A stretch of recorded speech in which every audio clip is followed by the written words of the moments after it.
Bismillahirrahmanirrahim. Alhamdulillahirabbil alamin wassalatu wassalamu ala sayyidina Muhammadin asyrafil anbiya'i wal mursalin wa ala alihi wa sahbihi ajma'in.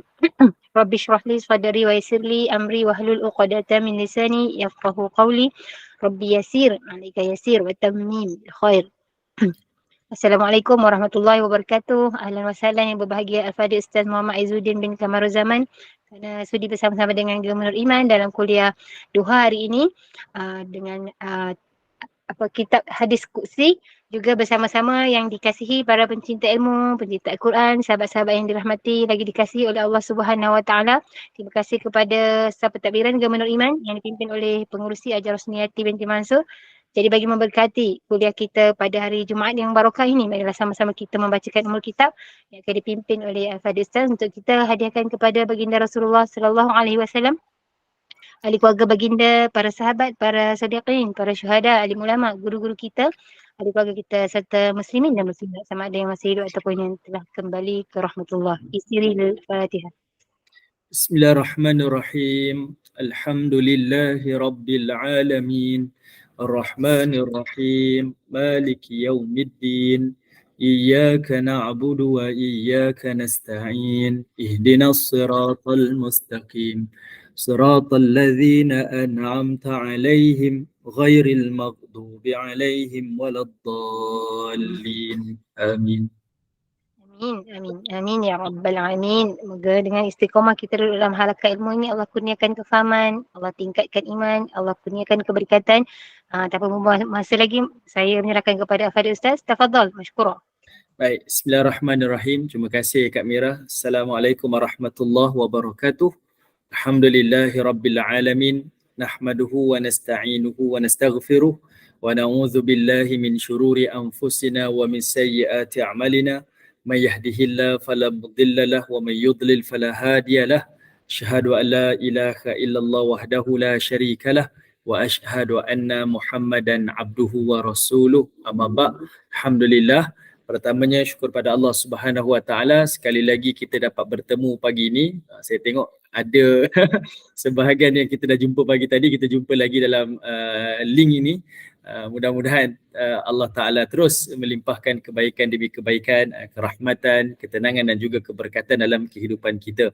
Dan saya mengharapkanlah tidak jemu-jemulah untuk ibu-ibu bersama-sama dengan saya. Kalau jemu tu minta maaf banyak-banyak, dan semoga ada manfaat yang saya berikan kepada semua, dan semoga yang lebih penting lagi kita dapat beramal dengan ilmu yang kita perolehi. Itu yang lebih utamalah, insya-Allah. Amin ya rabbal alamin. Baik, untuk pagi ini perbincangan kita adalah berkaitan tentang hadis qudsi. Okey, hadis qudsi. Hari ini saya rasa pertama pagi saya dah sangat-sangat terisi lah. Tadi kita buat pengajian tafsir, kali ini pengajian hadis. Kemudian yang keduanya, saya betul-betul rasa berat daripada pagi tadi tak tidur, duk study dulu kan. Nak study, kita ulang kaji, tengok rujukan-rujukan kan. Jadi kita rasa macam berat, tapi bila dah separuh kita menyampaikan tu, dia rasa sebahagian daripada berat tu hilang lah. Separuh tu hilang. Separuh tu hilang. Dan insyaAllah lah separuh lepas ni hilang lagi. Sebab dua-dua pengajian ni berat. Kalau bagi saya berat lah. Tafsir berat dan hadis pun berat.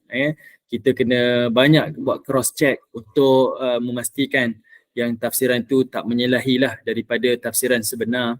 Dan sepertinya iaitu disiplin ilmu ni mestilah ada rujukannya, insya-Allah. Jadi mohon maaf lah kepada ibu-ibu semua kalau ada-kala saya cakap tu tiba-tiba rasa macam melayang je tu, maksudnya saya hilang kawalan lah, mungkin lah kot mungkin lah. Okay, mungkin terlalu yalah, nak cakap macam mana tak apalah. Kira bukan tak cukup rehat cukup je, rehat cukup je. Cuba mungkin sebab Ustaz, ambil kekuatan Rasulullah, insya-Allah. InsyaAllah. Kadar pagi tu sangat panjang bagi saya lah, panjang. Tapi tak ada apa-apa, jangan rasa beban. Saya tak rasa beban pun.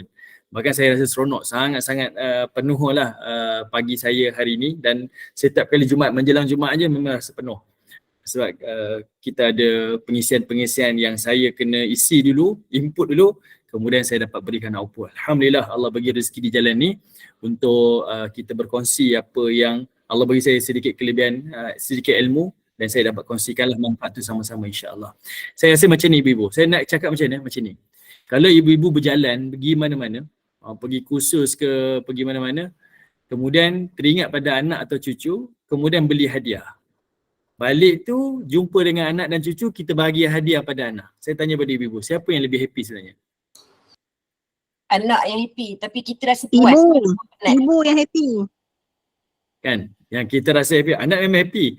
Tapi yang lebih happy sebenarnya si ibu tu lagi happy. Dia rasa happy dan dia rasa puas. Bahkan dia tengok anak dia gembira tu, dia rasa lebih puas dan rasa lebih gembira. Yang itu sebenarnya saya nak sampaikan kepada ibu. Jadi jangan ibu salah faham pula. Oh saya terlalu, bukan isu tu. Dia bukan isu tu. Saya rasa ada satu kepuasan. Sebab tu saya kata, saya rasa penuh sangat hari ni, pagi ni. Sebab saya rasa satu kepuasan. Sebab saya dapat berikan yang mana saya mampulah. Dan mohon maaf kalau saya tak mampu. Dan dapat beri tu dia rasa separuh hilang tu, rasa macam saya rasa betul-betul puas sebab saya dapat memberi sesuatu. Itu maksud saya tu. Macam itulah saya nak bagi perumpamaan lah. Okey, baik, insya-Allah untuk pagi ni kita akan sambung lagi bacaan hadis kursi kita. Dan hari ini adalah hadis yang kedua dalam bab kematian, kitab kematian, iaitu muka surat yang ke-74. Okey, muka surat yang ke-74. Okey, baik. Kita tengok bab yang ke-70, muka surat 74, bab kitab kematian, hadis yang kedua. Okay, hadis yang kedua. Baik, Allah suka kepada hamba yang suka bertemu dengannya dan sebaliknya. Maksudnya sebalik itu Allah tak suka bertemu dengan hamba yang tidak suka bertemu dengannya. Okey. Baik. Kita tengok Okey, diriwayatkan daripada Abu Hurairah. Hadis ni riwayat Al-Imam Bukhari dan sanadnya adalah sahih di sisi Bukhari dan di sisi Al-Imam Muslim. Okey, hadis ni sahih. Iaitu daripada Abu Hurairah, anna Rasulullah sallallahu alaihi wasallam qala, kata Abu Hurairah, Nabi sallallahu alaihi wasallam telah bersabda. Kata Nabi SAW, qala Allah, maka Allah Ta'ala telah berfirman. Nabi kata Allah telah berfirman. Artinya hadis ni adalah hadis Qudsi. Hadis Qudsi. Apa maksud Qudsi? Kita dah bincang banyak dah hadis ni, dah separuh suku kitab ni kita dah bincang dah. Hadis Qudsi dia datang daripada perkataan Quds. Quds ni artinya adalah suci. Kenapa dia suci? Sucinya hadis ini kerana dia menyambung sanad periwayatannya daripada Nabi terus langsung daripada Allah Subhanahu Wa Taala. Terus daripada Allah. Jadi sebab itu disebut sebagai kursi, iaitu hadis yang sangat suci, direct daripada Allah. Makna daripada Allah namun lafaz daripada Nabi SAW. Adakah dia sama dengan Al-Quran? Sudah tentu tak sama. Walaupun daripada Allah, namun kedudukan Al-Quran lebih mulia lagi kerana Allah menurunkan makna dan lafaznya pada ayat Al-Quran. Sebab itu membaca Al-Quran dia dapat pahala berbanding baca hadis kursi dia tak dapat pahala. Baca Quran ibadah, baca hadis kursi tak ibadah. Cuma diberikan kita kefahaman. Dia ada fungsi dia. Tapi kalau sudut pahala ke, beribadah ke, boleh dibaca dalam solat ke, iaitu Al-Quran semata. Manakala hadis kursi tidak dibenarkan. Tidak dibenarkan. Jangan kita tahu, oh ni lafaz daripada makna ni daripada Allah ni. Okey, ni boleh jadi firman Allah, maksudnya boleh baca dalam solat lah. Nampak macam pendek je, tak boleh. Okey. Sebab dia bukan lafaz daripada Allah Ta'ala. Dia hanya lafaz daripada Nabi sekalipun maknanya datang daripada Allah Subhanahu Wa Ta'ala. Keutamaan Quran dia jadi syafaat. Dan keutamaan Al-Quran ini satu huruf adalah dengan 10 hasanah. 10 hasanah. Kalau kita baca, sebab itu para ulama kalau ibu-ibu tengok kan dia mengira berapa huruf yang Allah Ta'ala sebut, berapa patah perkataan yang Allah sebut dalam Quran. Lebih ribuan, puluh ribu bilangan yang disebutkan di dalam Al-Quran. Kenapa para ulama bincang dan mengira bab tu? Sebab nak mengira berapa banyak pahala yang kita baca dalam Al-Quran itu yang dikalikan dengan huruf-huruf Al-Quran. Tetapi kalau kita baca hadis kursi macam ni, berapa huruf sekalipun semuanya tidak menjadi pahala. Itu perbezaan dan keutamaan Al-Quran berbanding hadis kursi. Okay? Jadinya Allah Ta'ala berfirman. Kata Allah, "Idza ahabba abdi liqa'i." Apabila hambaku sangat suka bertemu dengan aku. Okay, ahabba, hambaku ahabba. Ahabba ni maksudnya dia sangat suka. Dia bukan suka je, dia sangat suka bertemu dengan aku. Liqa'i, bertemu dengan aku. Ahbabtu liqa'ah. Aku juga sangat suka untuk bertemu dengannya. Wa idza kariha liqa'i, dan apabila hamba-Ku membenci untuk bertemu dengan aku, karihtu liqa'ah, maka aku juga membenci untuk bertemu dengannya. Perkataan ni beratlah. Satu, Allah Ta'ala berikan satu galakan. Siapa suka jumpa Allah, Allah suka dia. Tapi siapa yang benci Allah untuk bertemu dengan Allah, maka Allah membencinya. Kita pun duk mengadililah sifat kita ni. Saya solat pun malas. Kenapa saya malas solat? Saya tak suka ke bertemu dengan Allah? Adakah itu Allah tak suka saya? Perkataan tu memang betul-betul sentap. Kalau kita kita betul-betul sentap. Adakah itu gambaran Allah tak suka dengan kita? Kan? Kita kalau siap solat pun hanya sekadar-sekadar je, ujung-ujung, pakaian pun biasa-biasa, kita tak rasa sungguh-sungguh pun. Adakah itu Allah tak suka saya? Perkataan tu kalau kita fikir, sentap. Kita sendiri rasa sentap. Dan itulah pentingnya hadis ini untuk menyampaikan apa yang Allah nak sampaikan kepada hamba dia. Cumanya, apa yang dimaksudkan dalam hadis ni? Saya nak tanya ibu-ibu dululah. Saya nak tengok dulu sejauh mana ibu-ibu faham tentang hadis ni. Saya tak explain lagi. Cuma apa yang ibu-ibu faham tentang hadis ni? Iaitu apakah yang dimaksudkan pertemuan dengan Allah tu? Sefaham yang ibu-ibu faham. Siapa yang boleh kongsi dengan saya? Okay. Yang saya, ni pandangan saya Ustaz. Okay. Contoh kalau saya betul suka dengan ibadah solat. Sebab saya tahu kat situ saya akan dekat dengan Allah.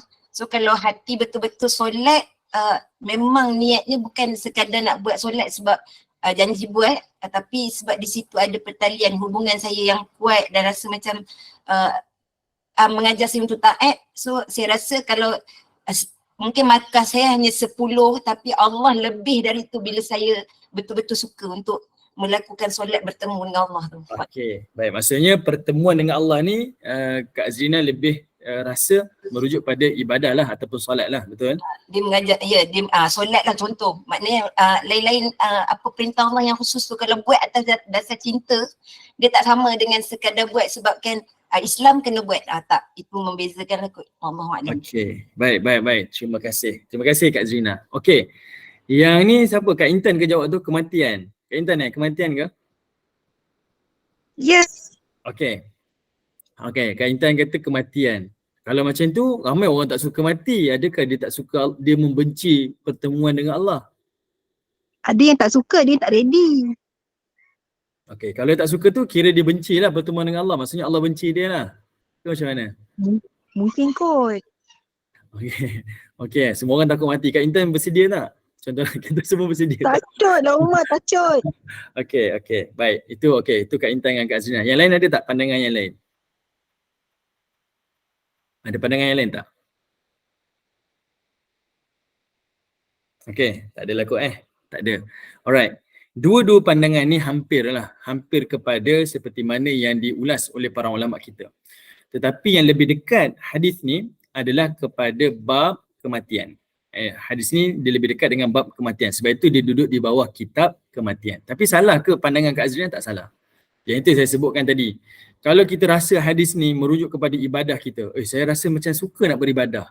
Sedekah ke, buat ibadah puasa ke, ibadah haji ke, ataupun ibadah umum. Semalam kalau siapa ikuti kuliah tafsir saya ada cerita satu hadis daripada Nabi, riwayat Al-Imam Muslim.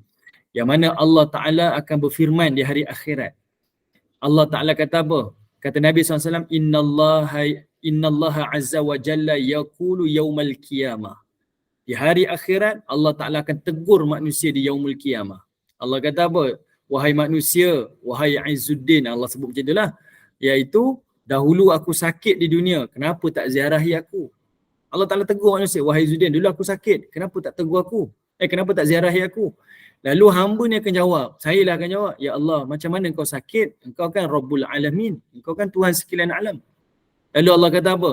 Dahulu ada hamba-Ku yang sakit, kenapa tak pergi ziarah dia? Sebab aku ada bersama dengan hamba-Ku yang sakit.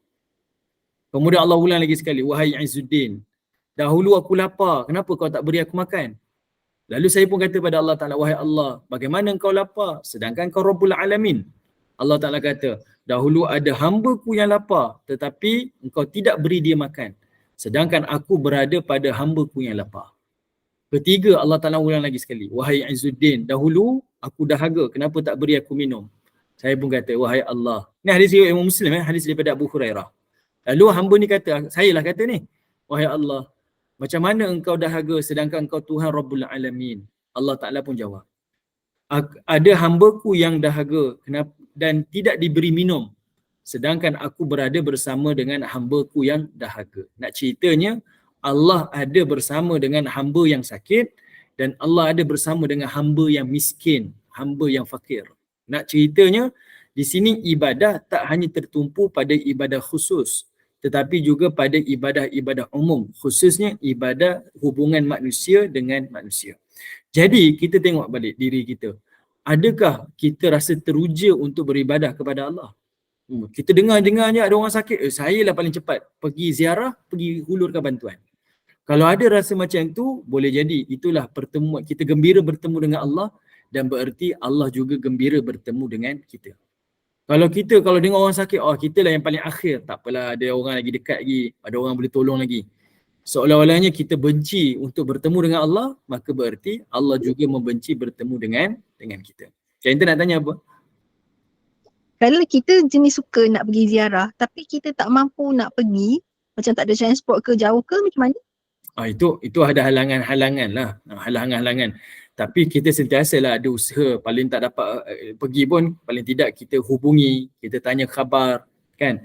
Adalah kita punya respon, react kita pada berita-berita yang macam tu. Bukanlah jenis orang yang tak ambil tahu langsung. Sakit? Sakitlah. Matilah. Dia miskin lah. Kita macam tak ada apa-apa. Dia lah, saya lah. Dia tak macam tu. Maksudnya bila kita dengar ada berita-berita macam tu, hati kita ni nak pergi ziarah, nak pergi bantu. Dalam pendek kata, kita ada sifat prihatin. Yang halangan-halangan tu, itu soal kedua. Tak mampu pergi, ada masalah transport, kita boleh hubungi, kan. Yang penting kita ada kesanggupan dan ada keprihatinan untuk kita pergi ziarah ataupun pergi membantu. Itu yang dimaksudkan lah. Yang penting sebenarnya termasuk dalam yang suka dalam hadis tu tak? Okey, tak. Sebenarnya yang saya sebutkan tadi, hadis ni cerita bab kematian. Cumanya nak bagi tahu, boleh jadi juga dalam hal ibadah. Kita boleh ambil konteks dari sudut ibadah. Kita ada rasa teruja tak untuk beribadah? Ibadah khusus ke, ibadah umum ke, kita ada rasa teruja tak? Kalau kita ada rasa teruja, saya rasa nak solat ni, kita prepare lebih awal. Seolah-olahnya waktu solat tu macam waktu dating. Kita dah prepare nak pakai baju apa, dah terfikir-fikir dah nak solat dekat mana. Dan ibadah khusus tu, ibadah tu tak hanya khusus pada ibadah khusus je, tapi tertumpu pada ibadah-ibadah umum. Dengar orang sakit, kita lah orang yang paling cuba berusaha nak pergi bantu. Kita dengar orang miskin, kita lah orang yang paling utama nak pergi hulurkan bantuan. Tak maksud saya. Saya nak konteks ni pada kematian, saya tak bawa lagi bab kematian. Tapi saya nak bagi tahu, hadis ni juga boleh kita faham dalam hal ibadah. Kita sentiasa ada rasa teruja nak beribadah kepada Allah Ta'ala. Rasa teruja. Boleh jadilah itu menunjukkan kita satu isyarat yang mana Allah Subhanahu Wa Ta'ala juga teruja untuk pertemuan dengan kita. Okey, adalah hal-hal ibadah. Okey, Kak Zina nak tanya apa tadi Kak Zina? Minta maaf sikit bila Ustaz kata tentang ziarah kan, maknanya apa juga kebaikan yang menjadi amal soleh tu, yang nak dapatkan kebaikan jadi amal soleh tu bila nawaitu kita lah maknanya kan. Macam ziarah orang sakit ni selalu macam pergi, tapi kalau kata link hati kerana Allah tu tak ada, maknanya bukan pertemuan dengan Allah jugalah Ustaz kan. Dia sebenarnya dalam hadis tu nak tunjukkan kepada kita, saya tak jawablah soalan Kak Zrina tu, saya susah nak jawab soalan tu, tapi hadis tu dia nak mengajar kepada kita, selalu orang melihat ataupun merasakan Allah Ta'ala tu hanya berada di masjid ataupun di surau. Yang itulah yang menjadikan manusia yang beragama ni, dia jadi eksklusif ataupun nampak macam dia pentingkan diri. Sebab dia hanya rasa Allah tu hanya ada berada dekat masjid, dekat surau. Orang tak pergi masjid, tak pergi surau, dia tak rasa itu sebahagian daripada dia. Dia biarkan. Allah Ta'ala tak nak, Nabi SAW tak nak ada umat Islam yang macam tu sifat dia. Allah Ta'ala nak bagi tahu pada kita, dan agama ni nak mengajar kita, Allah juga ada dekat hospital. Allah juga ada dekat rumah orang sakit. Allah juga ada pada rumah fakir miskin, di rumah-rumah anak yatim. Maksudnya di situ juga kamu kena berikan bantuan, kena prihatin dan kena juga buat-buat kebaikan seperti mana yang kita buat di masjid ataupun surau. Nak bagi tahu luasnya, hanya ibadah ni luas. Okey. Nak dari sudut soal hati pertama ni, wallahu ta'ala, saya tak berani nak jawab lah, saya tak berani nak jawab. Sama ada dikira ke tidak, saya tak berani nak jawab. Tapi hadis tu sebenarnya nak didik umat Islam ni supaya jangan bersifat eksklusif. Kita boleh tengok kan orang-orang beragama ni dia ada rasa eksklusif. Okey. Dan benda tu saya tak berapa gemar sebenarnya. Tak berapa gemar lah kalau saya cakap secara terbuka lah. Dia rasa eksklusif, dia je kan. Pertemuan-pertemuan macam tu. Kalau ni dia jumpa dengan orang-orang macam ni saja. Dia tak kita kata tak membumi lah. Itu taklah yang diajar di dalam agama. Kena turun, berjumpa dengan masyarakat, duduk bersama dengan masyarakat, bantu masyarakat, didik masyarakat. Yang itu yang lebih utamalah. Okey? Itu sebenarnya yang saya nak sampaikan. Okey, saya minta maaf kalau saya tak menjawab soalan Kak Azrina. Saya tak berani nak jawab. Tak apa Ustaz, alhamdulillah. Okey. Baik. Okey, sekarang kita tengok itu satu sudut lah, dari sudut hal ibadah. Jadi kita rawat hati kita ni dan kita didik hati kita ni. Dan kita tengoklah sejauh mana saya ni rasa teruja untuk beribadah. Bila rasa tak rasa teruja untuk beribadah ni, sentiasa insafi diri. Jadikan hadis ni sebagai pegangan kita. Ya Allah, kalau saya tak suka beribadah ni, tak suka bertemu dengan Allah Ta'ala ni, adakah Allah tak suka jumpa dengan saya ni? Apalah nasib saya macam ni? Macam tu kita kena sentiasa ada rasa macam tu. Okay? Ni tujuan dia adalah untuk didik. Bukan kita nak menyalahkan. Kita nak torture jiwa kita. Tak, dia bukan sifat torture. Tapi adalah untuk mendidik dan merawat jiwa kita supaya sentiasa usaha untuk jadi yang dikasihi oleh Allah Ta'ala. Okey, itu pertamalah. Okey. Syarah pada hadis ni sebenarnya lebih kepada bab kematian. Sebab ada satu hadis yang lain, hadis yang diriwayatkan daripada riwayat Al-Imam Muslim. Hadis ni hadis sahih. Iaitu Aisyah bertanya kepada baginda Nabi SAW. Okey, Aisyah tanya. Lalu qala Nabi SAW. Okey, Aisyah dia berkata Nabi SAW telah bersabda. Kata Nabi apa? Ini hadis lain tapi hadis ni sama maksud dengan ni. Man ahabba liqa Allah. Siapa yang sangat mencintai. Ahabba ni dia sangat mencintai ataupun dia sangat merindui. Liqa Allah, hari pertemuannya dengan Allah. Ahabballahu liqa'ah. Ahabballahi liqa'ah. Maka Allah Ta'ala juga rindu dan cintai hari pertemuan dengan hamba tersebut. Okay, ini merujuk kepada hari kematian. Okay, ini merujuk pada hari kematian. Soalnya, berapa ramai yang bersedia dengan hari pertemuan tersebut? Sebab persediaan kita itulah membuktikan kita betul-betul berteruja dan mencintai ataupun tidak Allah Ta'ala. Semisal kita nak hari raya lah, hari pertemuan dengan keluarga. Macam mana persiapan hari raya kita? Sehari semalam ke? Ataupun sebulan? Ataupun 2 bulan? Ibu-ibu, hari pertemuan hari raya tu, kita bersiap bila? Sehari semalam ke? Sebelum Ramadan. Malam tu ke baru bersiap? Sebelum Ramadan. Sebelum Ramadan. Sebulan lebih awal kita bersiap. Sebab nak bagi tahu kita betul-betul teruja dengan hari pertemuan tu. Okay. Jadi macam itulah dengan kematian. Siapa yang betul-betul rindu hari pertemuan dengan Allah, siapa yang betul-betul mencintai pertemuan dengan Allah, ketahuilah Allah betul-betul rindu dan cinta hari pertemuan dengan dia. Dalam agama ni, dia selalu sebut perkataan cinta dan rindu. Selalu kita ni telah mencabuli perkataan cinta tu dengan cinta syahwat, cinta makhluk. Sedangkan cinta ni adalah benda yang paling suci kerana ia berkait antara cinta seorang hamba dengan Tuhan dia. Jadi, kita lepaskanlah kefahaman-kefahaman budaya-budaya songsang ni bila sebut cinta manusia dengan manusia, makhluk dengan makhluk. Yang itu menyebabkan cinta jadi songsang. Jadi kita perbetulkan, cinta ni benda yang paling suci. Sebab dia adalah hubungan cinta manusia, hamba dengan Allah Ta'ala. Sebab itu kalau kita mengkaji kitab Al-Asma'ul Husna, nama-nama Allah, Allah Ta'ala menyebut ada satu sifat Allah dengan 2 nama. Cuba tengok. Ada nama Allah, satu nama, satu sifat. Satu sifat, satu nama. Tapi ada satu nama Allah ni, satu sifat, 2 nama. Apa dia ibu-ibu? Rasa-rasalah. satu sifat dua nama. Satu sifat dua nama, nak bagi tahu dia ni lebih lagi. Pengasih, penyayang, Rahman, Rahim. Betul. Ar-Rahman, Ar-Rahim. Pemurah dan penyayang. Dia datang daripada satu sifat, iaitu rahmah, belas kasih. Kasih tu Allah Ta'ala sebut dengan dua sifat dia. Dua nama dia. Ar-Rahman, Ar-Rahim. Yang lain, satu sifat, satu nama. Sebab Allah nak bagi tahu ekstra agama ni adalah agama cinta. Seperti mana kamu seorang hamba cinta kepada Allah Ta'ala, hari pertemuan, hari kematian nanti, macam itulah Allah Ta'ala teruja dan mencintai hamba yang teruja untuk bertemu dengan dia. Bila kita faham benda ni, maka kita akan prepare lah, bersiap sedia dengan hari-hari pertemuan tu. Maksudnya tak ada benda lebih penting lagi. Yang penting adalah hari tu. Tapi lalui tak hari-hari kita? Lalui macam biasa. Dan lalui dengan yang paling terbaik. Contohlah, kita nak sambut hari raya.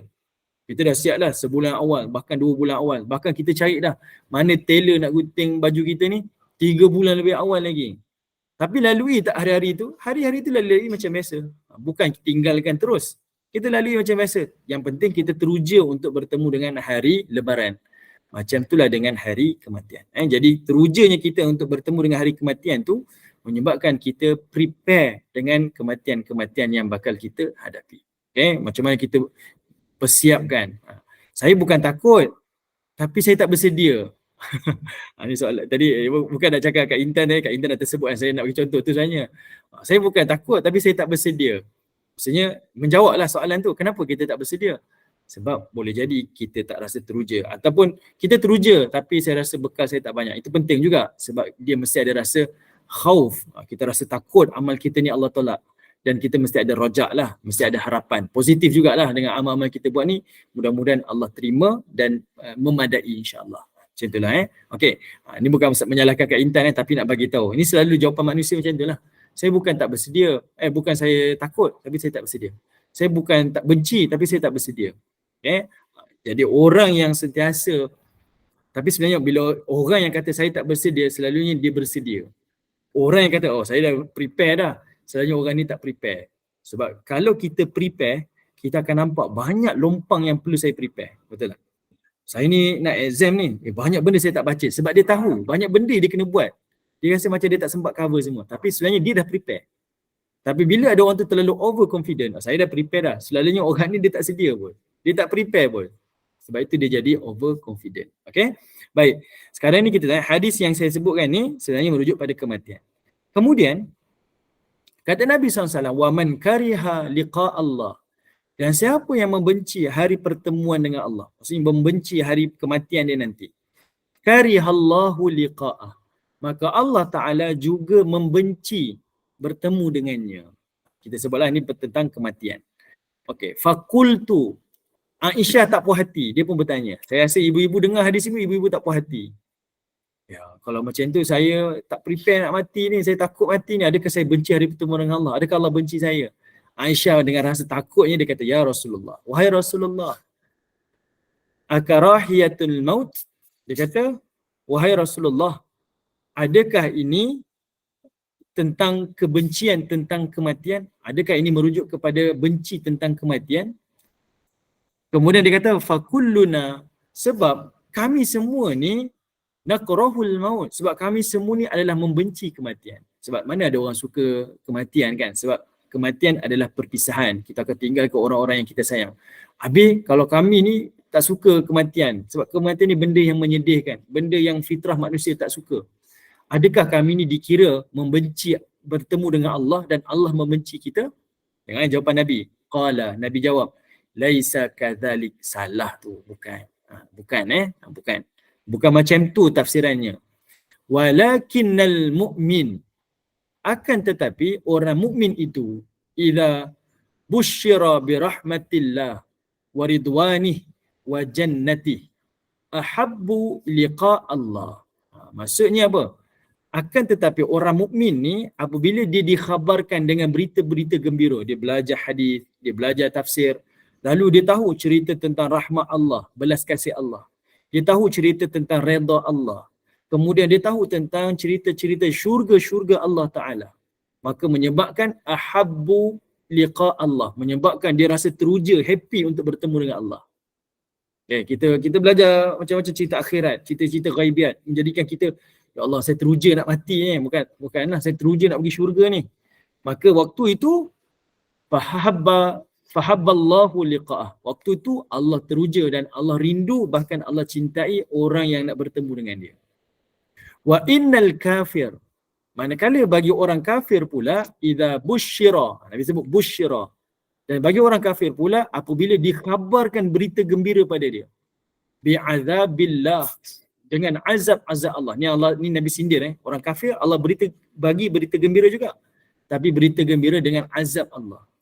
Wa sakhatih, dan juga dengan benda-benda yang Allah murkai. Kariha liqa Allah, maka dia membenci hari kematian dia sebab dia takut azab tu. Wa karihallahu liqa'ah, ketahuilah Allah juga membenci untuk bertemu dengannya. Okey? Jadi nak menunjukkan dekat sini kepada kita, iaitu hadis ni menunjukkan kepada kita adalah persiapan tentang kematian. Macam mana kita timbul rasa teruja tu adalah dengan kita pergi mendalami ilmu-ilmu berkaitan tentang hari akhirat. Saya selalu sebut contoh ni, dan saya pernah sebut sebelum ni dalam majlis kita. Kita ni kalau nak pergi, contohlah esok saya nak pergi Pulau Pinang, contoh. Kemudian Pulau Pinang kita nak pergi Perlis, kemudian kita nak pergi Thailand. Saya tak pergilah, saya cerita je. Kita ada niat ni. Kita nak bawa keluarga pula. Berapa hari kita nak pergi tu? 3 hari, 4 hari misal. Sudah tentulah kita telah membuat persiapan. Kalau saya sampai Pulau Pinang, saya nak tidur dekat mana?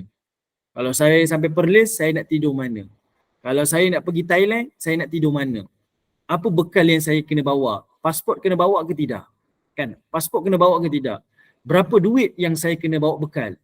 Macam mana ni? Kita akan plan. Dan kita kena tahu dah apa yang ada dekat sana. Mesti tahu lokasi dia dekat mana, apa yang ada, masyarakat dia macam mana, tempat kita pergi tu tepi pantai ke, atas bukit ke, semua kita kena prepare. Kita tanya pada diri kita, sejauh mana saya tahu tentang kedudukan hari akhirat? Bila orang cerita syurga, saya tahu syurga. Apa ada daripada syurga? Saya tak tahulah. Itu maksudnya kita tak prepare. Sebab kita nak pindah ataupun kita nak pergi satu tempat, mestilah kita kena plan. Apatah lagi yang ini kita nak berhijrah selama-lamanya. Dan kita bukan pergi seorang-seorang. Kita nak pergi dengan keluarga kita. Dan kita nak pastikan kita pergi tu dengan kadar yang paling selamat. Paling selamat. Sebab itu Allah Ta'ala sebut hadis ni, sebab Allah Ta'ala nak bagi tahu pada kita, manusia ni dia punya magnet paling kuat adalah cinta. Allah memancing, membakar semangat manusia ni untuk bertemu dengannya dengan perasaan cinta. Contohnya kalau ada orang kata, Tuan Haji, Sultan panggil Tuan Haji. Sultan memang rindu nak jumpa Tuan Haji. Apa perasaan kita? Kita rasa, ya Allah. Kita rasa macam tu. Kita akan rasa teruja sebab kita tahu si fulan tu dia nak jumpa kita sebab dia rindu kita. Dia nak sangat jumpa kita. Kita pun akan sanggup cancel apa saja sebab saya nak pergi jumpa dengan dia. Nak raikan orang yang kasih pada kita. Macam itulah dalam hadis ni Allah Subhanahu bagi tahu pada kita, hari pertemuan tu adalah hari yang paling Allah Ta'ala suka kalau kita suka bertemu dengan dia. Tapi kalau kita tak suka bertemu dengan dia, Allah pun tak suka untuk bertemu dengan kita. Jadi dia membawa kepada kita untuk buat persiapan. Dan persiapan tu kembali balik, dia datang dengan ilmu. Sejauh mana kita tahu cerita tentang syurga, cerita akhirat. Sejauh mana kita tahu cerita tentang neraka dan hari akhirat. Ini penting. Persiapan tu untuk kita. Okey? Baik. Tentang yang dirahmati oleh Allah Subhanahu wa Ta'ala. Sekarang kita tengok pengajaran yang pertama dekat bawah tu. Okey, tengok bawah. Buktikan cintakan pertemuan dengan Allah. Macam mana kita nak buktikan cinta pertemuan kita dengan Allah? Ialah cintakan akhirat dan tidak melebihkan apa. Pengarang dia buat satu syarat. Macam mana nak tunjukkan kita cintakan Allah ni, hari bertemu dengan Allah adalah dengan cintakan akhirat dan tidak melebihkan dunia. Kalau saya cinta akhirat tak lebihkan dunia, maksudnya saya kena tinggalkan dunia ke? Salah. Kalau nak cakap macam tu, maksudnya ada agama lain yang terus tinggalkan dunia. Adakah dia betul-betul menuju akhirat? Salah. Di sini menunjukkan kepada kita, apa yang kita dekat dunia ni yang kita buat, semuanya adalah sebagai investment di hari akhirat. Itu maksud dia. Kita beli kereta, adakah dunia? Tak. Saya beli kereta ni untuk keselesaan saya buat ibadah. Itu bawa kereta ke akhirat. Saya buat rumah ni, saya duduk rumah ni Sebab saya nak jadikan dia sebagai tempat yang paling kondusif, yang paling selesa untuk keluarga saya beribadah. Kita buat rumah untuk akhirat. Fikiran kita akhirat, akhirat, akhirat. Macam kita didik anak-anak kita kecil lagi. Tapi benda yang kita ajar pada dia, kamu kena belajar sungguh-sungguh ni. Sebab apa nak belajar sungguh? Sebab nak senang bila dewasa nanti. Cerita benda dewasa. Cerita dewasa tu lambat lagi. Tapi duk cerita. Dah besar nanti kamu kena ni, kerja tu, kamu tu. Kita dah nampakkan vision kita. Nak membawa dia supaya fokus apa yang dia nak capai. Adakah dia tinggal dunia dia? Zaman kecil-kecil dia tak tinggal.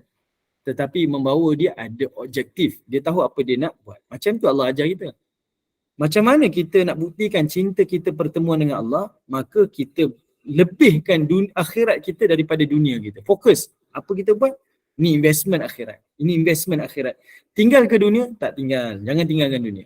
Salah kalau kita tinggalkan dunia. Jangan tinggalkan dunia. Kalau kita tengok Ibn Jauzi, dia karang satu kitab. Saya tak pastilah di Gema Nur Iman ada tak pengajian Talbis Iblis, tipu daya iblis. Ibn Jauzi kata apa?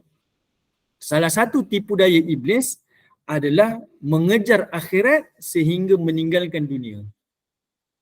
Kita pun macam tak faham kan, macam keliru. Kejar akhirat baguslah, tinggalkan dunia. Tapi kata dia itu adalah sebagai satu tipu daya iblis. Kita mengejar akhirat sampai meninggalkan dunia. Sebenarnya kejar akhirat bukan tinggalkan dunia. Kejar akhirat dalam masa yang sama mengurus dunia. Sebab itu kalau kita baca surah Al-Kahfi, Allah kata apa? Wadrib lahum matalal hayatid dunya. Aku datangkan perumpamaan kepada kamu tentang kehidupan dunia. Kama in anzalnahu minas sama. Hidup dunia ni macam air yang turun daripada langit. Allah tak kata hujan, Allah kata air yang turun daripada langit. Maksudnya hujan lah, tapi Allah sebut air. Kenapa Allah sebut air? Sebab sifat air ni dia mesti diurus. Contoh air deras. Lalu deras ni, banyak deras air lalu. Air tu perlu ditahan ke? Kita perlu tutup, tahan ke? Tak boleh. Kalau kita tahan air tu, menjadikan tekanan lebih kuat. Bahkan dia memberi risiko yang lebih besar. Apa yang kita perlu buat untuk air yang mengalir ni? Adakah tahan? Tak. Kita buat saliran yang lebih banyak. Kita urus dia. Barulah kita akan selamat. Betul? Air tekanan kuat ni, laju ni, perlu kita tahan ke? Tak boleh tahan. Jangan tahan. Bahkan dia ada risiko dia. Dunia macam tu juga. Jangan kita tinggal terus. Risiko lagi besar. Sebab syahwat kita ni akan nak kepada dunia. Memang Allah cipta macam tu. Jadi apa yang perlu kita buat? Kita urus dunia kita. Bukan tinggalkan dunia kita. Sebab itu ada orang bila dia kata, saya kena khalwat ni. Khalwat ni bukan tanggap basah. Maksudnya khalwat ni saya kena berdua-duaan dengan Allah ni. Tinggalkan dunia. Saya kena apa disebut istilah bersuluk ni. Nabi SAW dan para sahabat tak pernah bersuluk pun. Maksudnya dia beribadah berdua-duaan dengan Allah hanya di penghujung malam. Tetapi dia tak pernah tinggalkan dunia terus. Hanya fokus kepada tak ada. Dia urus. Kenapa saya kata macam ni? Sebab kita tengok bila ada orang kata saya bersuluk ataupun pergi bertapa lah, saya kena duduk hutan bertahun-tahun, berbulan-bulan. Cuba bayangkan, adakah dia meninggalkan solat jamaah dia? Adakah dia meninggalkan solat Jumaat dia? Ini semua jenayah ni. Meninggalkan ibadah-ibadah yang jenayah ni. Kalau dia dah pergi bertapa, tak bercampur dengan orang berbulan-bulan ni, dia tak solat jamaah ke? Dia tak solat Jumaat ke? Itu satu persoalan yang perlu ditimbulkan. Dan di situlah sebenarnya ada tipu daya iblis. Sebab itu, fokus cinta akhirat ni jangan sampai meminggirkan dunia. Jadi dekat sini, nak tunjuk pada kita, orang yang cinta pertemuan dengan Allah tu, dia utamakan akhirat. Dan dia tak lebihkan dunia. Maksudnya dia bukan tinggalkan dunia, dia urus dunia. Tapi tak lebih daripada akhirat. Akhirat yang paling utama. Cita-cita dia semua ke akhirat. Okay? Baik. Tapi tak boleh seimbangkan dunia dengan akhirat ke Ustaz? Tapi tak boleh seimbangkan dunia dengan akhirat. Jangan saya duk fikir. Tapi tak boleh seimbangkan ke dunia dengan akhirat. Boleh seimbangkan dunia akhirat. Maksudnya apa yang kita buat tu seimbangkan, boleh. Tapi bukanlah dunia itu melebihi daripada akhirat. Kat situ maksud dia, cintakan akhirat dan tidak melebihkan dunia. Artinya seimbang. Jangan cinta dunia itu lebih daripada akhirat. Kalau akhirat tu lebih, dalam masa kita urus dunia tak apa. ataupun seimbang, tak apa. Bukan kita lebihkan dunia tu daripada akhirat. Apa kita buat lebihkan dunia. Kalau manusia mula lebihkan dunia dia daripada akhirat, kita tengok bila dia berniaga dia akan manipulate. Bila dia ada harta dia jadi tamak, bolot. Bila dia berkeluarga dia jadi zalim. Sebab apa? Sebab dia fikir dunia dia. Tapi kalau dia fikir akhirat dia, kalau saya buat sini ada balasan. Kalau saya cakap macam ni ada balasan. Kalau macam ni saya ada balasan. Automatik hidupnya lebih teratur dan lebih tertib. Itu maksud dia. Manakala bencikan pertemuan dengan Allah dapat dilihat melalui sikap cintakan dunia dia. Yang inilah disebutkan sebagai hubbud dunia. Dia cintakan dunia dan dia takut kepada kematian lah. Cintakan dunia sampai dia takut. Kalau kita tengok dalam surah Al-Qiyamah, okay. Kalau kita tengok dalam surah Al-Qiyamah, Allah Ta'ala sebut, kenapa manusia tak nak percaya hari akhirat? Sebab bal tuhibbunal ajilah. Sebab dia terlalu cintakan dunia dia. Sebab dunia ni dia boleh buat apa saja, tak ada orang nak hukum dia. Wa tadharunal akhirah, dan dia telah lemparkan kehidupan akhirat dia. Contoh, kalau dekat dunia ni, kalau orang tak fikir undang-undang, kalau saya buat macam ni kita tangkap, dia tak fikir lantaklah undang-undang, biarlah undang-undang manusia contohlah. Apa dia buat? Dia akan buat ikut sesuka hati dia. Sebab dia tolak ke tepi undang-undang ni. Lantak undang-undang cakap apa buatlah. Nak tak lantak saya nak buat apa saya suka. Macam itulah dengan hari akhirat. Akhirat tu adalah sebagai hari pembalasan. Kalau dia betul-betul berpegang pada hari pembalasan, maka hidup dia akan teratur. Apa dia buat, dia akan pastikan hidupnya mesti dalam keadaan berada di jalan yang betul. Itu maksud dia lah. Okey, baik. Kita nak dulu soalan. Okey, beruzlah Kak Azrina kata, okey, dia adalah pada waktu-waktu yang tertentu. Tapi bukan sampai kita tinggalkan masyarakat. Okay, kalau orang kata Nabi SAW naik ke Gua Hira tu tinggalkan keluarga dia, salah tu. Kita dah pernah bincang dalam kuliah sirah kita, salah. Nabi SAW, dia tak tinggalkan keluarga dia. Kalau Nabi tinggalkan keluarga dia, waktu Nabi turun dalam keadaan ketakutan jumpa Jibril tu, mesti Khadijah cakap, ingat saya minta maaf, ini bukan nak cakap satu penghinaan, tidak. Saya nak bagi contoh je. Mestilah kalau isteri-isteri, suami pergi mancing, tengah-tengah hutan ke, duduk dekat mana-mana teluk ke, parit ke, dia pergi mancing, balik kena sampuk hantu. Isteri-isteri marah ke isteri-isteri ra'i kan? Oh, abang balik rehat bang. Tu marah. Pergi lagi, orang suruh duduk rumah, dia pergi berjalan pula. Sibuk pergi mancing. Mesti marah kan? Tapi itu ke yang keluar daripada mulut Khadijah? Tak. Khadijah tak marah. Bahkan Khadijah ra'i kan. Nabi balik ketakutan, dia tak cakap banyak. Dia selimutkan Nabi, tenangkan Nabi, tenteramkan Nabi SAW. Maka lepas tu dibantu Nabi untuk selesaikan perasaan gundah gulana daripada baginda Nabi SAW. Kan? Itu menunjukkan sebenarnya kalau kita baca riwayat sejarah, Nabi kan diminum susu dan daging, ataupun kita kata itulah makanan masyarakat zaman tu. Susu dan daging makanan yang mudah rosak, expired.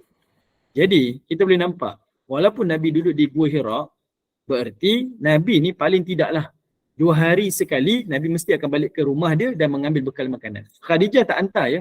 Khadijah tak hantar.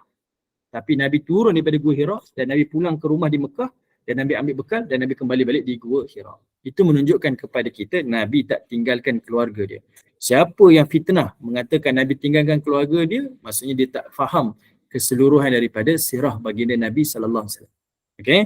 Jadi waktu bila Nabi ber-me time dengan Allah, beruzlah atau berdua-dua dengan Allah, di waktu-waktu yang khusus, iaitu di penghujung-penghujung malam. Bukan duk tinggalkan semua, tinggalkan anak bini, tinggal keluarga ya. Tak. Ini bukan macam tu. Okay? Ini kefahaman yang perlu dibetulkan. Okay? Baik. Apa hukum orang yang pergi bertapa tu? Saya nak kata semua benda ni harus. Selagi mana tak datang perkara yang telah menjadikan dia haram. Ini adalah kita kata benda yang paling asas dalam ilmu fiqah lah. Tetapi kalau sampai dia bertapa, bersuluk tu, dia duduk seorang-seorang, dia tinggalkan solat jamaah. Sampai dia tinggalkan solat Jumaat, itu adalah jenayah. Nabi SAW disebutkan dalam hadis-hadis Nabi SAW, bila ada sahabat Nabi tak keluar pergi jamaah di masjid, Nabi tanya khabar mereka. Dan Nabi akan persiapkan apa yang menyebabkan kamu terhalang pergi solat Jumaat ni, pergi sembahyang jamaah ni kalau tak ada keuzuran. Kalau rumah tu menjadikan kamu terhalang pergi masjid, bakar rumah tu. Jangan simpan lagi lah. Maksud rumah tu telah menjadikan satu penghalang besar kepada kamu daripada beribadah. Okay? Jadi kat situ maksudnya rumah menipu manusia. Rumah menipu manusia sampai manusia tinggalkan ibadah berjamaah yang merupakan tuntutan. Habis yang kita ingat, oh beruzlah ni, saya ingat saya sangat berdua-dua dengan Allah ni, tapi rupa-rupanya kita tertinggal ada benda yang diperintahkan wajib pada kita, iaitu solat jamaah. Kalau kita, oh solat jamaah ni ada keringanan lah Ustaz. Habis solat Jumaat macam mana pula? Solat Jumaat, kan? Solat Jumaat yang lebih utama lagi, yang fardu pada kita ni, bagi seorang lelaki ni untuk dilaksanakan. Kalau dia berdua-duaan tinggal, apatah lagi kalau dia ada keluarga, tinggalkan keluarga pula. Dia tak menafkahi keluarga dia. Semuanya itu merupakan satu kesalahan. Saya tak berani nak kata salah, tapi tengok balik, adakah dia bertapa tu, satu cara bertapa tu adakah yang membawa ingatan kepada Allah, betul-betul ke zikrullah ataupun tidak. Benda-benda itulah yang kena kita tengok. Yang kedua, adakah dia meninggalkan tuntutan yang wajib, nafkah dia, ataupun solat-solat fardu dia, solat Jumaat dia dan sebagainya. Okay? Okay, sebelum subuh elok beruzlah atau beribadah secara jamaah. Solat qiyam ni adalah afdalnya adalah bersendirian. Solat qiyam ni afdalnya adalah bersendirian. Melainkan Nabi tunjukkan keharusan solat qiyam ni, solat malam ni ketika berjamaah adalah pada solat tarawih, iaitu pada malam Ramadan. Sebab nak tunjukkan syiar. Okay, siang hari umat Islam beribadah dengan puasa, malam Ramadan umat Islam beribadah dengan solat tarawih dia.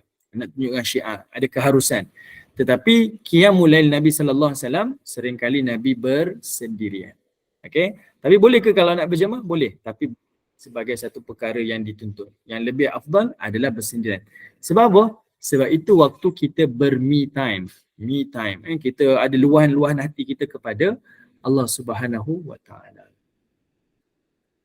Okay, baik. Jumaat 3 minggu sekali tu maksudnya apa? Ada orang kata Jumaat wajib 3 minggu sekali. Kira paling-paling pun 3 minggu sekali. Tak, wajibnya setiap kali Jumaat tu wajib. Yang itu hanyalah sebagai satu tegahan.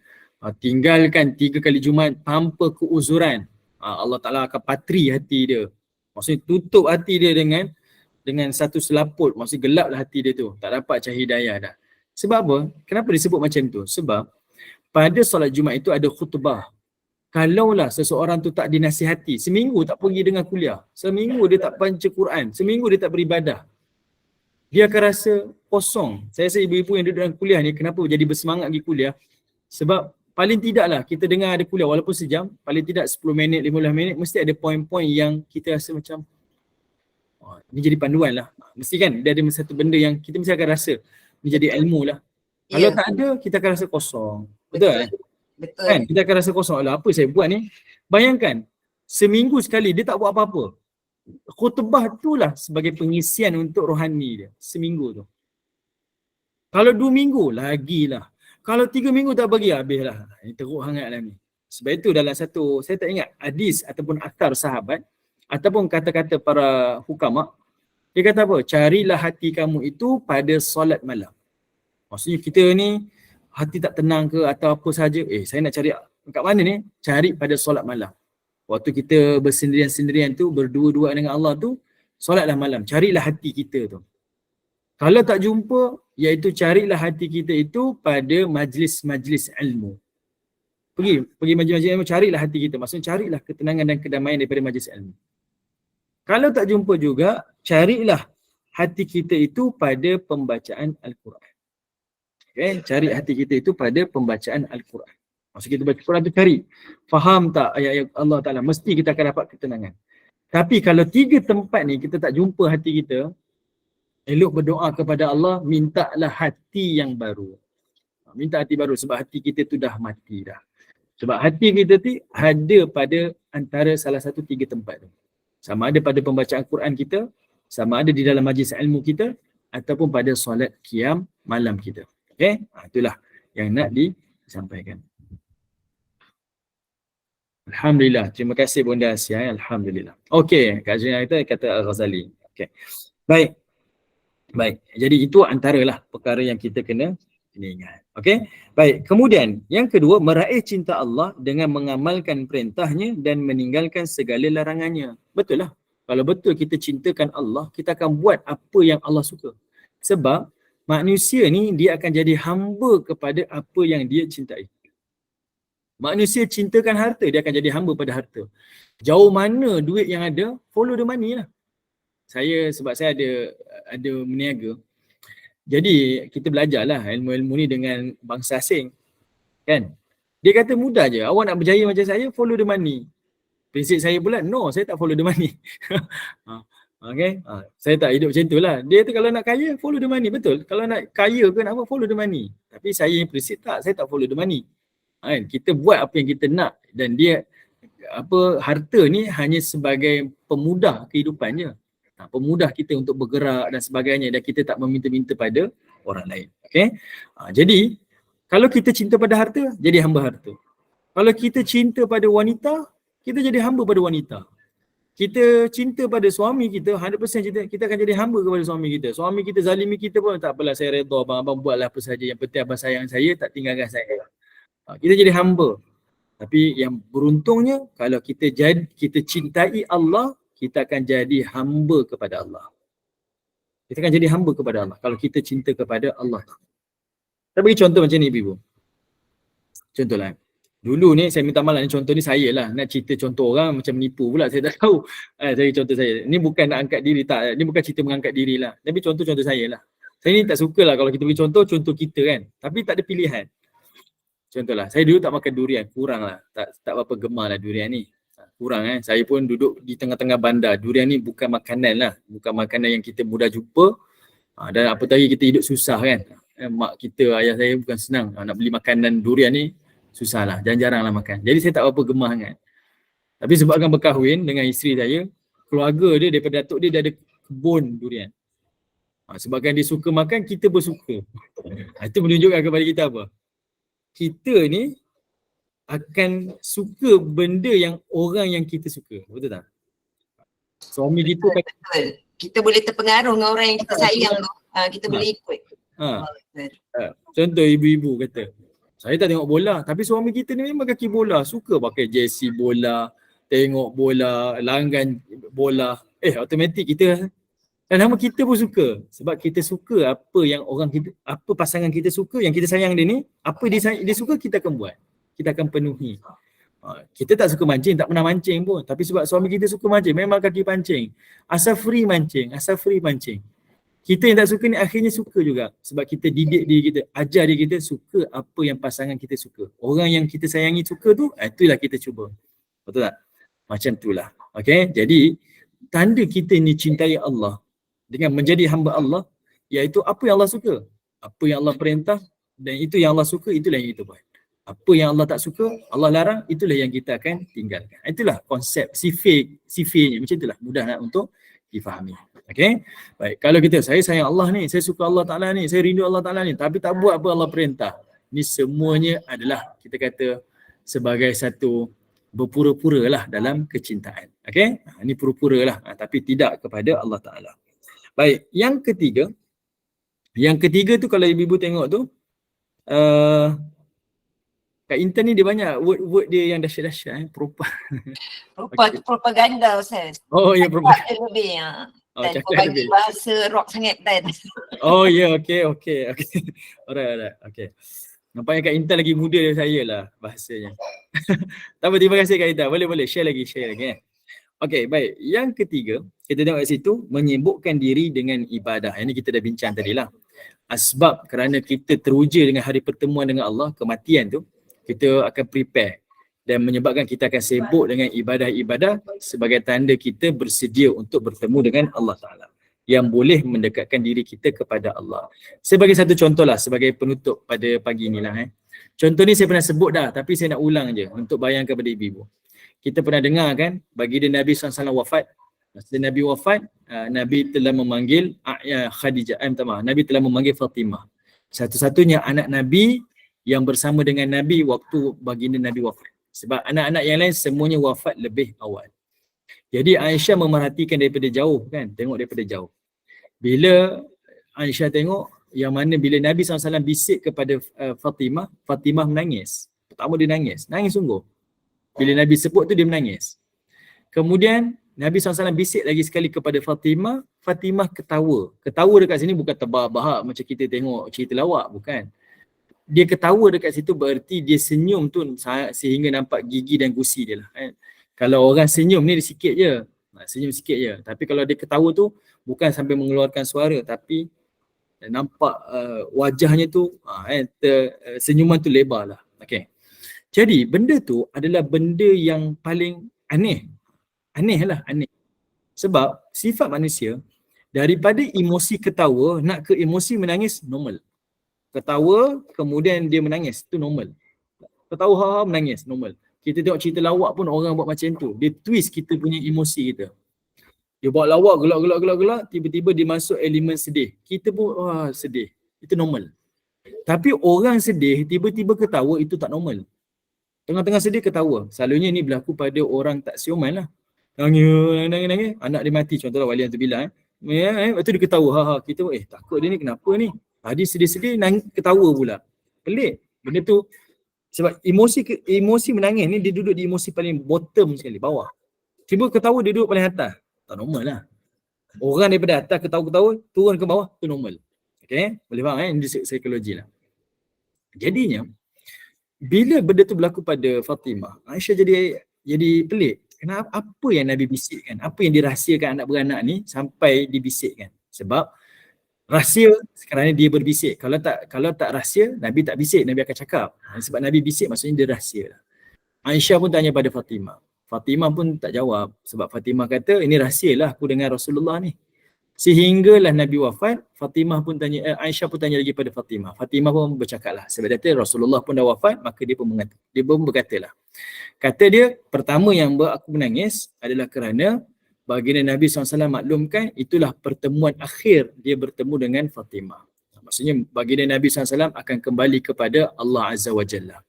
Dan siapa pun tak sedih. Siapa yang tak sedih kalau ibu bapa kita meninggal dunia? Semua orang akan sedih. Cuma Fatimah punya rasa sedih tu lebih dalam. Sebab dia bukan sekadar kehilangan ayahnya yang dia paling sayang, tetapi dia juga kehilangan Rasulnya. Okay? Double kesedihan yang dihadapi oleh Fatimah. Sebab itu dia menangis. Lalu kata Aisyah, kenapa kamu ketawa pula selepas itu? Kata dia, sebab Nabi SAW menyatakan, akulah anaknya ataupun daripada kalangan keluarga ni, akulah yang paling awal akan menyusul baginda Nabi SAW. Kita dengar hadis ni, kita rasa happy lah. Sebab kita fahamlah, sebab dijanjikan kepada Fatimah, dialah yang akan meninggal selepas Nabi SAW meninggal. Kita faham. Tapi, kalau berlaku pada konteks kita, watak kita akan rasa benda tu pelik. Kita tengok pada Fatimah dengan Nabi, normal lah. Nabi kata, kau akan meninggal lepas aku meninggal. Dia akan duduk dengan Nabi lah, happy lah. Tapi cuba berlaku pada kita, dia akan jadi janggal. Saya pernah bagi contoh kan, contohlah. Seorang suami nazak, waliyadzubillah. Suami nazak. Tengah-tengah nazak ni kita tengok, dia punya, semua dah drop lah. Darah drop, oksigen drop, semua drop. Kita tahu dia nak pergi ni, suami kita panggil kita. Dia kata, yang abang minta maaf lah ya. Abang rasa nak pergi dah ni. Minta maaf lah banyak-banyak. So, isteri mesti menangis lah. Menangis sebab janganlah pergi bang. Ni orang kita sayang kan. Jangan pergilah bang. Saya masih tak cukup lagi masa dengan abang ni. Lepas tu suami kita cakap apa? Abang nak pergi dah takdir Allah ni. Semua orang nangis dah. Anak-anak menangis dah. Lepas tu suami kata, lepas tu abang nak pesan lagi ni. Iaitu hutang pun banyak lagi ni. Lagi menangis. Abang nak pergilah, hutang pula tinggal. Macam tu. Kan? Dah menangis lah kita. Suami nak pergi menangis dah. Tinggalkan hutang lagi menangis. Meraung-raung lah. Lepas tu, suami berkata, tapi yang tadi masa apa tengah nazak-nazak ni, tengah nazak ni cerita. Tengah nazak-nazak ni, tadi malaikat maut datang. Dia kata, lepas abang kau pula. Ibu-ibu rasa apa? Adakah kita ketawa waktu tu? Tak ada, kita tak ketawa dah. Kita suruh abang tutup mulut bang, dah jangan cakap. Kalau abang nak pergi, abang pergi je. Jangan bawa saya sekali. Betul tak? Itu normal manusia. Okay? Normalnya manusia. Okay? Kalau dia dipesan, saya tadi malaikat datang, dia kata lepas aku mati, kau pula mati. Semua orang dalam keadaan, dah tak payah. Tapi pelik bila Fatimah ni, bila Nabi pesan macam tu, dia senyum dan dia gembira. Kerana apa? Bezanya dekat situ, kerana iman dia. Iman dia dan keyakinan dia dengan pertemuan kepada Allah Subhanahu wa Ta'ala. Itu pentingnya sebenarnya. Bila kita faham hadis ni, maka kita dalam hidup ni, fokus kita satu je. dengan hari pertemuan yang disebut sebagai al-waqi'ah, hari realiti. Itulah hari akhirat, hari realiti, hari yang kita akan bertemu dengan Allah Subhanahu wa taala. Kak Mira pun terbiat lah abang ya. Marah kita kan. Murung terus. Kenapa tak happy lah ikut suami sekali? Tak nak kita kan. Tak nak. Oh saya tak nak. Saya tak bersedia lah. Itu berlaku lah pada kita. Itu bezalah iman. Dia samalah soalan. Samalah contohlah. Ni last sekali Contohlah Nabi SAW bila Fatimah jumpa dengan Nabi. Fatimah kata, ayah saya ni susah. Saya perlukan pembantu. Saya ni tak ada orang nak uruskan rumah tangga ni kan. Suami saya Ali ni banyak kerja dekat luar, kadang pergi berjihad dan sebagainya. Nabi pun kata apa macam ni lah, kalau kamu nak berbantu bacalah zikir subhanallah 33. Alhamdulillah 33. Allahu Akbar 34 kali. Sampai kita kata ni zikir Fatimah. Fatimah bila dengar Nabi pesan macam ni, apa dia kata? Fatimah. Dia rasa tenang. Dan dia kata saya tak perlukan pada bantuan dah lepas tu. Sebab saya rasa sangat zikir itu memberi kekuatan pada dia. Betul tak? Itu kita faham. Cuba benda tu berlaku pada kita. Kita mengadu pada suami kita, bang saya balik kerja penat bang. Saya sibuk kat kerja ni bang. Balik nak urus anak pula. Budak-budak ni dah lah masamnya, bau dia balik sekolah, baju buang lempar, beg lempar. Pening balik nak masak lagi, nak urus rumah tangga lagi, penat lah bang. Boleh tak bang kalau kita cari bibik seorang? Kita pesan tu. Suami kita kata, macam ni lah. Bibik abang tak boleh sediakan lah. Tapi abang cakap macam ni. Abang bagi awak zikir 33 kali subhanallah. Alhamdulillah 33 kali. Allahu Akbar 34 kali. Apa kita rasa? Mesti tuan-tuan marah lah. Kena lempar dengan perayuk Ustaz. Main-main. Tapi kenapa tak baca itu pada Fatimah? Bezanya adalah iman. Sebab itu kita renung benda ni pada diri kita lah. Sejauh mana kita yakin kepada Allah Ta'ala tu, ataupun sejauh mana kita tak yakin kepada Allah Subhanahu wa Ta'ala. Oh, Abang Jaludin berani ya. Abang Jaludin berani ya. Saya nak komen. Okey. Betul saya tak bagi pembantu Minta maaf abang tak boleh sediakan pembantu. Sebab dia bukan mahram abang. Abang bagi madu boleh. Okey, baik. Minta maaf saya tak nak gurau-gurau cerita lah, minta maaf. Okey, baik. Okey, kita berhenti dekat sini. Saya serahkan ke dekat Mira. Wallahu a'lam. Alhamdulillah. Ustaz nak buka soalan ke? Tak ada yang tanya lagi ni. Kita dah tutup. Satu soalan je. Satu soalan je boleh Silakan Kak Azrina. Kalau tak ada, Cik Jalan. Ada soalan tak? Assalamualaikum Ustaz. Waalaikumsalam. Saya bertanya. Ya. Ustaz menyatakan lebihkan apa saja unsur aktiviti unsur berupa untuk kita berjumpa Allah daripada kita melebihkan dunia. Pada saya tolong betulkan ya, saya bermaksud untuk diperbetulkan. Dalam aktiviti dunia itu ada urusan dengan kita, dengan keluarga dan segala kelilingnya. Dan ada urusan amalan jariah ya. Amal jariah ni banyaklah yang tiga dan dinyatakan, yang telah dinyatakan. Dan ada urusan kepada Allah. Jadi bila kita hubung kaitkan ketiga-tiganya, itu sebabnya saya rasa kita memang benar kita ini urusan kepada Allah ini menjadi lebih. Betul ke Ustaz? Okey, baik. Yang saya faham lah daripada Bonda Maimunah macam ni. Oh, kalau kita ada urusan akhirat ni, kita ada keluarga, kita ada urusan-urusan ni. Kita jangan lupa mengurus keluarga, menafkahi keluarga itu ibadah. Bahkan itu perintah. Kita buat apa yang Allah perintahkan, maka itu dikira ibadah. Saya perlu bekerja, adakah saya perlu tinggal kerja? Tak boleh. Kerja. Sebab itu adalah perintah. Kita kena makan hasil pendapatan kita dengan tangan kita, usaha kita sendiri. Allah bagi kederat, tanda kita syukur dengan kederat yang kita ada, usaha sendiri. Kerja sendiri. Dengan itulah kita makan pendapatan kita. Semuanya itu ibadah. Jadi, kalau orang kata, oh saya kena fokus akhirat ni sampai kena pinggirkan dunia, salah lah. Sebab semua urusan dunia ni adalah jambatan ke hari akhirat. Saya buat ni, saya bernikah, kan ibadah. Bernikah ni ibadah. Jadi kena uruskan rumah tangga, siapkan nafkah keluarga, tempat tinggalnya, pakaiannya, makan minum mereka, itu semua ibadah. apa sebab kita nak tinggalkan ibadah pula? Faham? Jadi apa sahaja dalam kehidupan ni, semuanya sebenarnya boleh berubah menjadi ibadah. Semuanya ibadah. Jadi sebab itu saya pesan daripada awal tadi tu, bila kita mengutamakan akhirat, bukan kita tinggalkan dunia, tapi kita kena urus dunia. Urus dunia kita.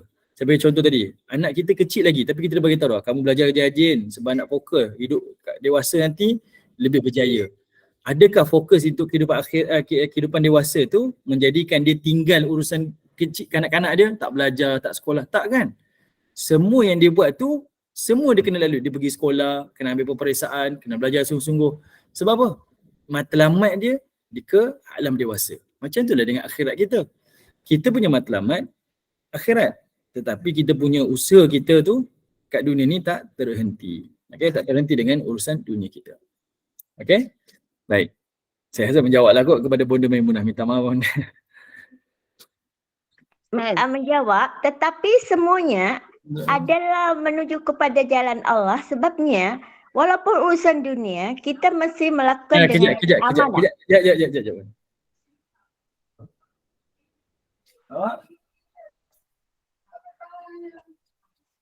Kejap, apa datang? Okay, Bonda minta maaf Bonda, saya tak nak teruskan. Nak pergi Ya, okey, tidak mengapa. Nak urut kaki. Okey, terima kasih. Okay, baik, insyaAllah saya minta maaf kepada semua. Saya perlu berhenti sekarang. Mak saya dah panggil dah. InsyaAllah kita jumpa lagi. Wallahu ta'ala alam. Assalamualaikum warahmatullahi wabarakatuh. Subhanallah wa bihamdi, subhanakallah wa bihamdika, asyhadu an la ilaha illa anta wa astaghfiruka wa atubu ilaik. Subhana rabbika rabbil izzati amma yasifun wa salamun alal mursalin walhamdulillahi rabbil alamin. Wal 'asr innal insana lafi khusr illa allazina amanu wa amilus salihat wa tawassaw bil haqq wa tawassaw bis sabr. Sekali lagi mohon maaf, insya-Allah kita jumpa lagi ya. Terima kasih Ustaz. Assalamualaikum.